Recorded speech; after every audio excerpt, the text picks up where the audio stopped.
here. One in the morning. I'm gonna do a 4 and 5. What happened with 4 and 4? Did that stuff make sense to you? Wait, Dawson, did you text me like 2 in the morning? You texted me at 2 in the morning. You texted me too. You were like, are you still awake? And I was like, It was about the Spanish thing. Oh. You just were seeing if I'm awake, and I was like, I'm pretty sure. Talk about it. I'm pretty sure I do Facebook this phone. I said yes. You watch the video. You awake, Jacob? I didn't even. You know, I have like problems with like sleeping. Like I can fall asleep like at any time.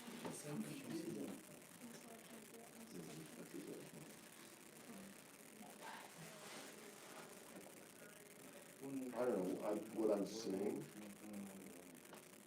kind of looks okay. I think the odds are in the back of the book for you to check as well. And you can also take your final answer and plug it into the original and just punch it through the calculator on this side, and then punch it through the calculator on that side.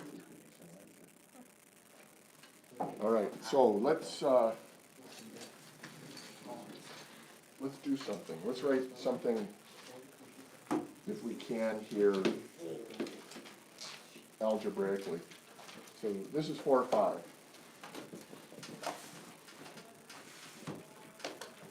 Jackson, did you take my pencil? What? Did you take my pencil? What I've taken your pencil. You took out All that right, this is what we have. Come over here. If we did this,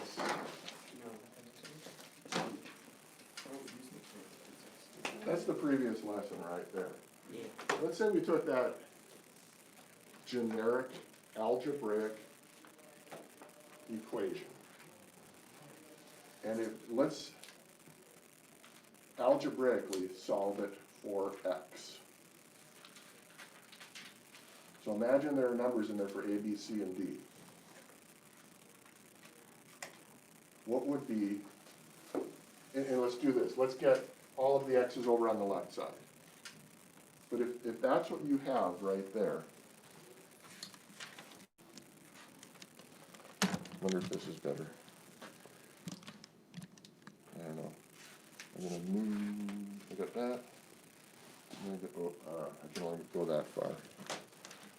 Okay. I need a key grip. Phoenix said he wanted to do that for me. Okay, so let's get all the x's on the left-hand side. How would you do that work? What would be the first thing to do? Added, you just added one side to the other. You can't just add one side to the other. Combine my terms. You can't combine like terms because there's nothing like. This is something times x and this is some number. Can't put those together. And then just solve it. So how do you solve it?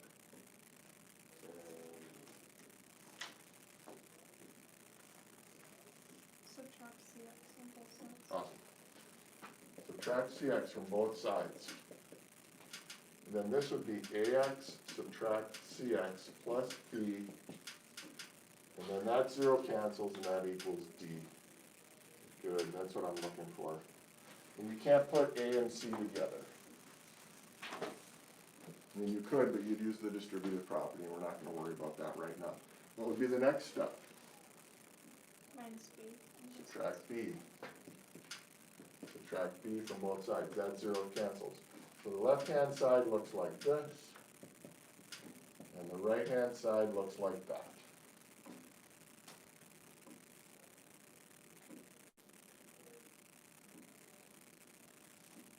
And then you count up your a and c, right? And that'd be how many x's you have. So here's what you would do. You'd have to take, you would subtract those two coefficients from each other. You do a minus c, and you take that number, and that would be how many x's you have. And if you're adding the c, then you just add them together. So whatever you're doing here, you do with the coefficients, and then that's just equal to b minus b. That's how that ends up. Now, I'm not asking you to look at that to have a new shortcut to get the work done. But I'm asking you to look at it like this algebraically, because that's kind of what you do every single time you see a problem like this. So what about the inequality? What's the big difference between that and this?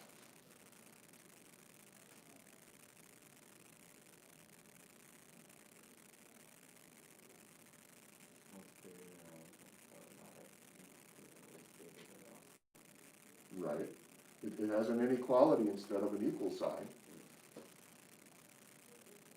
But in terms of just solving it, what's going to be the one difference?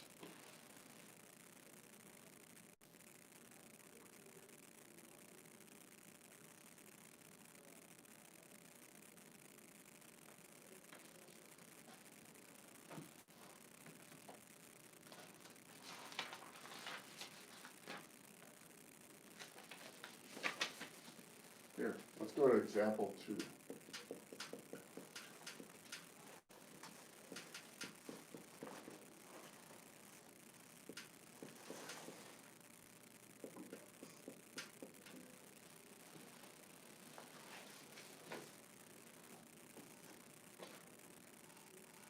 Gotta get all the x's together, right? So look up here. Don't look at what they do. Look up here and think to yourself, what would I do to get all the x's together and to get all the constants together and find out what x is either greater or lesser than or equal to? What would be the first step? Just add 11x. Okay, you could add 11x. You were going to say subtract. You could subtract 4x. You could go either way, as long as you do it to both sides. Let's add 11 first, and then we'll come back. So these 0 cancel, and what's the left-hand side left with? Just 7. Greater than, equal to, 4 and 11 is 15. See how you get this? You're adding the a and the c together. Here we're saying we're subtracting, but we're subtracting a negative. But anyway, 15x plus 12. Now what's going to be the next step? Subtract 12. Subtracting 12, both sides. So, 0 cancel. The right-hand side is 15x. What's the left-hand side? Negative 5. Now what's the next step? Divide by 15. So that's a negative 1/3. Greater than or equal to x. That should be the answer. You go put it back up in there and you can multiply it all out and add and get like terms and figure out if it is. Better off, the best thing to do is pick a number that's easy to use for x. So if you think about this answer here graphically, you've got a negative 1/3 here. X is less than or equal to. So it's all of these numbers out here. So 0 is easy to multiply with, isn't it? It's very convenient. Because in the original equation, 11 times 0 is 0, and 4 times 0 is 0, and it'd be real easy to look at. But is 0 a solution? Yes or no? It's not a solution. So that means if I put it in there, it should come out false. And if we do that, put 0 in, 11 times 0 is 0, so that's just going to be 7. And then 4 times 0 is 0, that's going to be 12. And is this a true statement?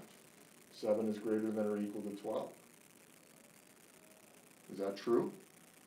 Is 7 greater than 12? 7's bigger than 12? No, not at all. That's false. And we used a number that it should have been false. We used a number which is not a solution, so it doesn't work. So what we did is we used what they call a counterexample. Remember that word counterexample has come up, and it's kind of confusing. What is a counterexample? It's an example of a number that shows something doesn't work. So we take something that we know shouldn't work, and we found that it doesn't work. And that helps us to say our answer is correct. Now, Jackson, you said to take the thing as an inequality and subtract 4. 4x. So this 0 cancels, you're left with 12. Now, negative 11 and negative 4 is how much? 4 and 11? Negative 15x. So now what's the next step? So if I add 7, I'm going to have 14. Subtract 7, then that 0 cancels. And you cannot forget that this is a negative 15x now. We've got to subtract 7 on the other side, so 12 subtract 7 is 5. What's the last step? Divide by a negative 15. So now 5 and negative 15 is still a negative 1/3. But what do we have to do with the inequality? Swap it, go the other way, because you're dividing by a negative. And look, these mean the same, don't they? They're just written backwards. A negative 1/3 is greater than or equal to x. X is less than or equal to negative 1/3. Same thing. So it doesn't matter which way you go. But if you end up negative, you cannot forget to switch the direction of the inequality. So that's why I said when we did these first problems here in the previous lesson last Thursday, I said, hey, let's make sure that we try to subtract the x's so that we end up with positives. Then you don't have to be concerned with flipping the direction of the inequality like this here. We kept it positive. But you can go either way, whatever works.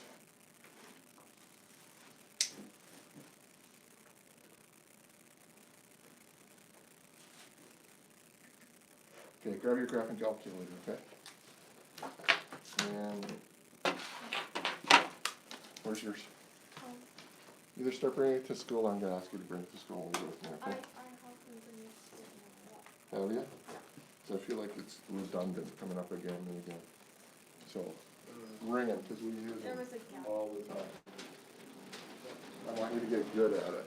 Use this one for today. Make sure I get it back, please. Do you have yours? Good. Okay, so go to y equals. And what I'd like you to do is I'd like you to enter both of these, but I'd like you to enter them as though we're saying y is equal to this. So I'd like you to enter y is equal to 7 minus 11x for your y sub 1. And then in y sub 2, I'd like you to write y equals 4x plus 12.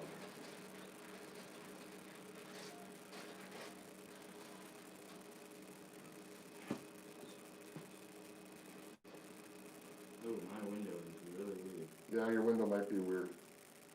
Should I go weird? Well, here's what I want you to do. Just go to Zoom number 6. If you just go to Zoom number 6, Z standard.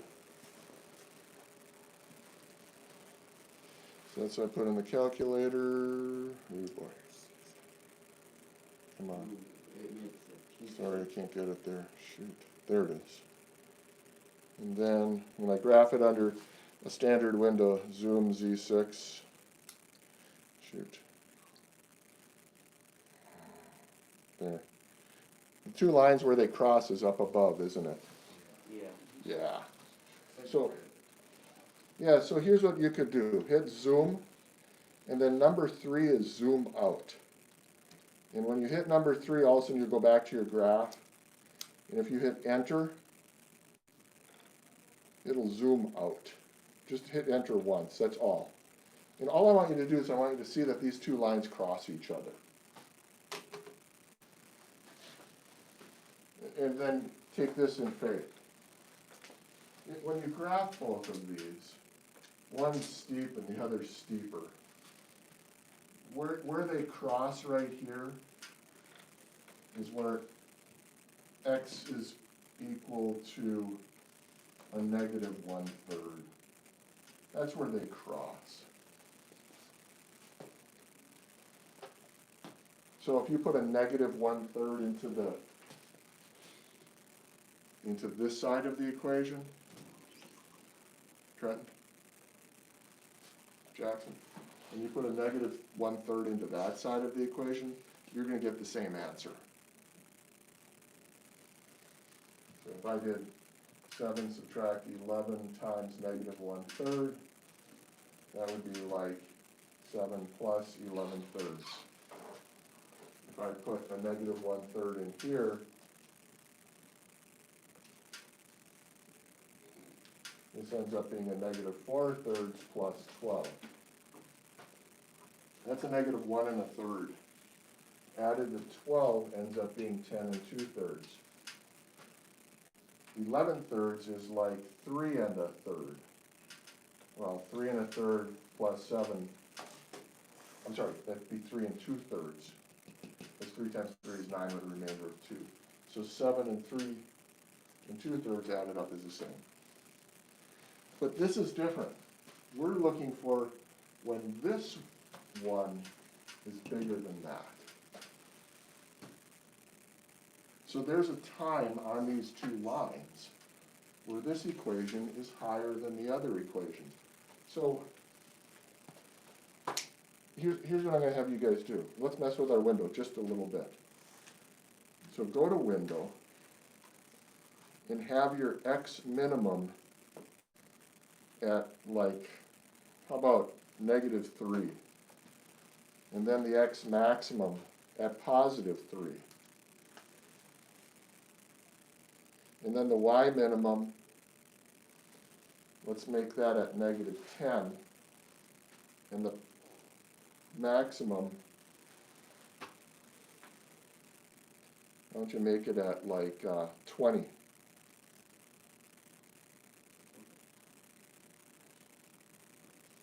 You want those numbers again?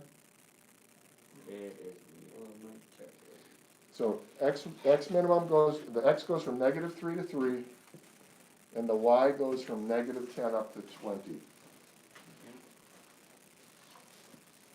Yes? Oh. Don't do that, just go to window. I reset it because it's all weird. If you just go to window and go from negative 3 to 3. Anybody else need help? And then the y from negative 10 to 20. Yeah, you have a pretty nice look at the graph. Shoot, why, whoops.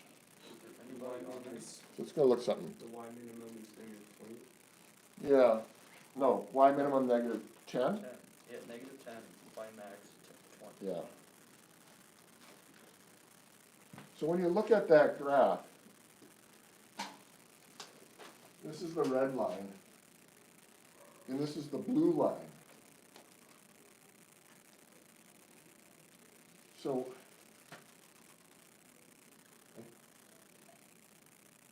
let me kind of sketch it up here so that we're really clear in what we're looking at.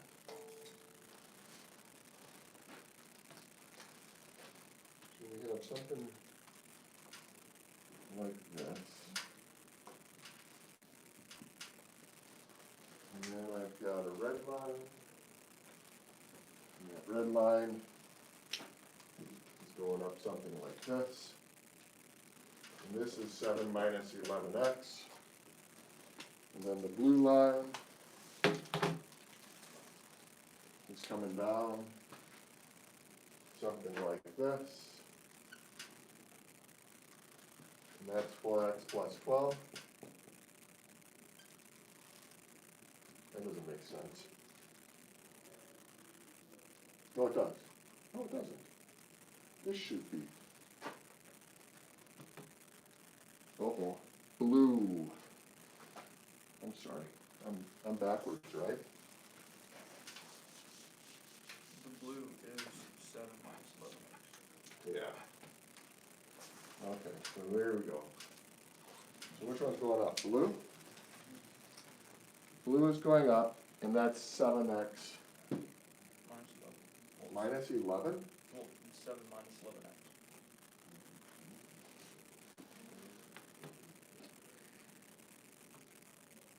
No, blue is going down. 7 minus 11x. red is going up. And that's 4x plus 12. This is big, heavy stuff. That point right there, the x value, is negative 1 1/3. The y value for that point is 10 2/3. And that's where the two equations are equal to each other, where they cross. We did some of this kind of stuff, like in 7th grade, with the ambulance and the helicopter. At the very, very beginning of 7th grade, we did some of these things where we graphed two lines and we looked at where they crossed one another. And that's where the two equations that were equal to each other. And with our problem in 7th grade, that's what we were looking at, or we were looking at the ambulance and the helicopter, and that's when the ambulance and the helicopter were flying away from the accident site and we're at the same location. That's what this is about. So now, if we were to look at the red line when it's above the blue line, that's when this is greater than this.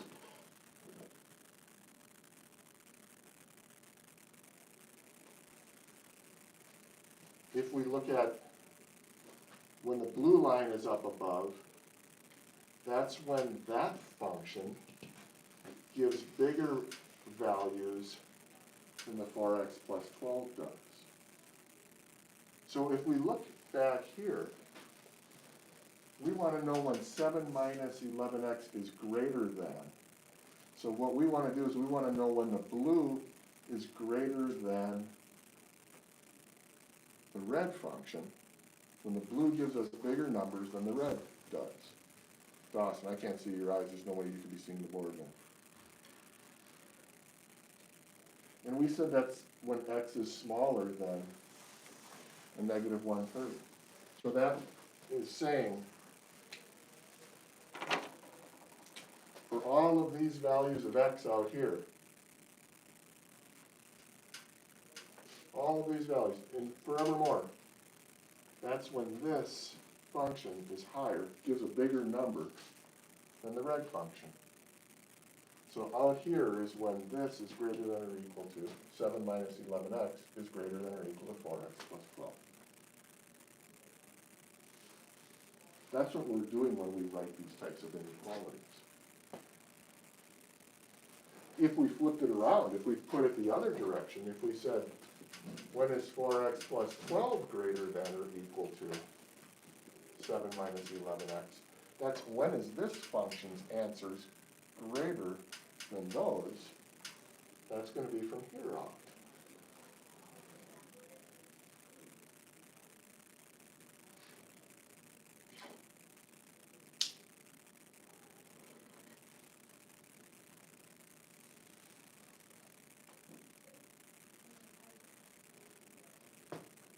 So let's talk about trees. Trees grow at different rates, right? Which trees do we have here that grow the fastest? Spruce?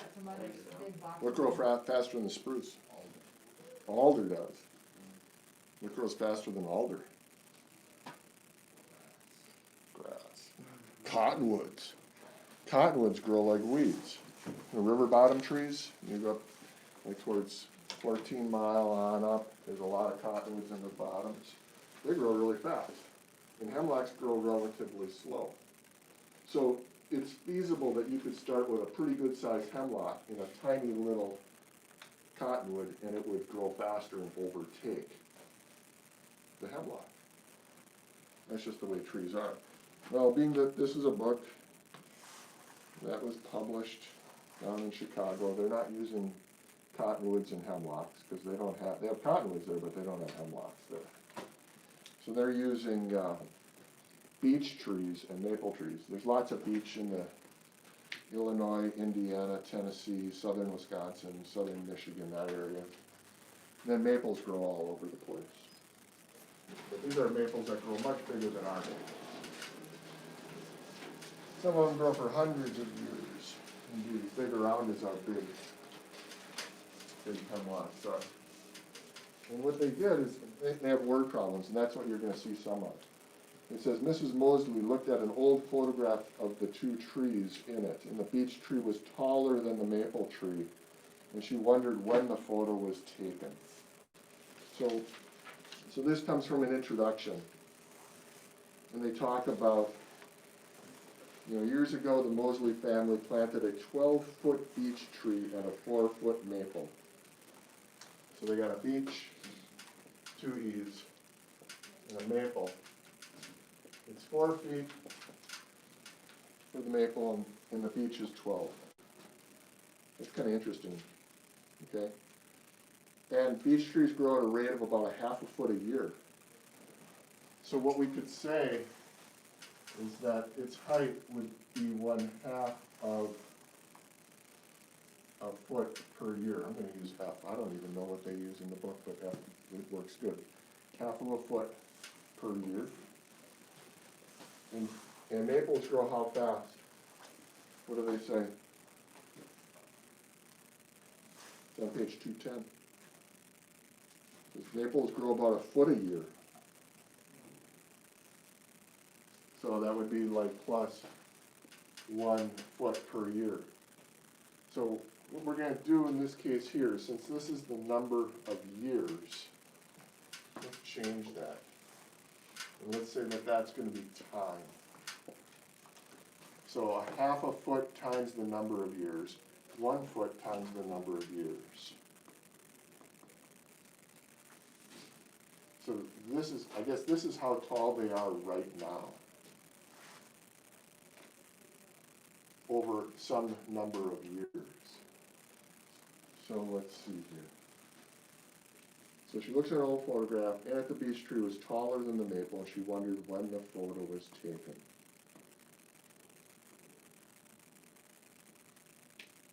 So they planted a 12-foot, they planted a 4-foot. So what we want to do is we want to find out what years it is that this tree is taller than this tree. So what we would do is we would say that this is greater than this. Now, let's just look at this for a moment. In 1 year of growing, how tall would this tree be? 12 and a half. In 2 years, it's going to be 13 and so on. In 1 year, this is going to be, and then 7 and 8. So what you do is you can make a table of values, right? And we could work with that. What is it? Which tree is taller? I want to make sure I'm reading this right. In it, the beech tree was taller than the maple. Okay. So let's figure out, what we're looking at is we're looking at a tree that is at 12 feet and growing up, and another tree that's at 4 feet, but growing faster. So it's going to increase faster. So, we can say there's going to be some number of years and they'll have the same height. But if this is the beech and this is the maple, there are going to be all of these years that go back in time that the beech tree would be taller than the maple. I feel like I'm reading something backwards for some reason.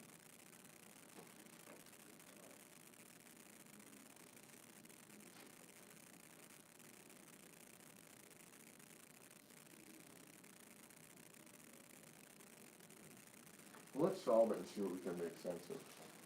If we're going to solve this for t, what's the first step? Minusing a half and Subtracting a half of t. So then you have 12 over here, you have 4 plus a half of t. Subtract 4. So now we have 8 is greater than 1/2 of t. And we multiply a half by to make it into 1.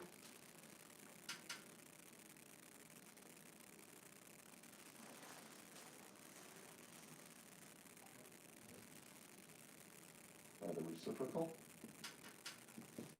2 times 8 is 16, greater than t.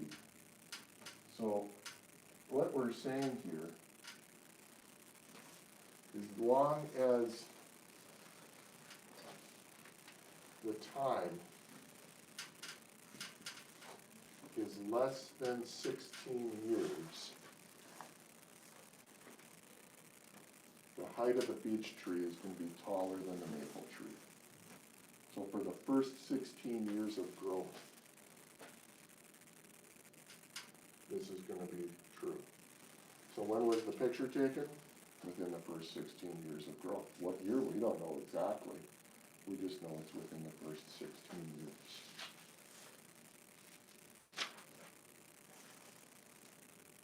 One other problem, and I'll send you out of here.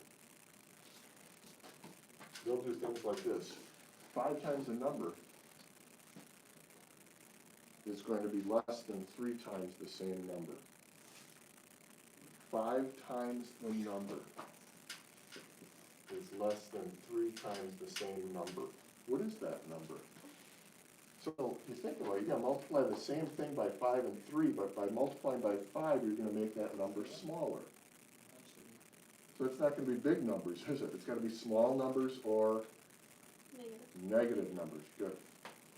So sometimes when we do things like this, or we subtract 3n, we end up with 0, and we have to recognize that and put 0 in. And then when we do the division, we have to know that we are going to have 0 divided by any number is equal to 0. So as long as you use a negative number, this works. That's what that is saying. As long as you use a negative number, this is a true statement. So if you're going to graph it, you would just go open and then you would graph and shade in all of them. So many of these problems are going to be, thinking through how you set them up and then solving. Once you get it set up, you just solve by trusting the algebra. That's what a lot of algebra is. Get the problem set up and then just trust the math. So page 213, 1 to 10, 14 to 18.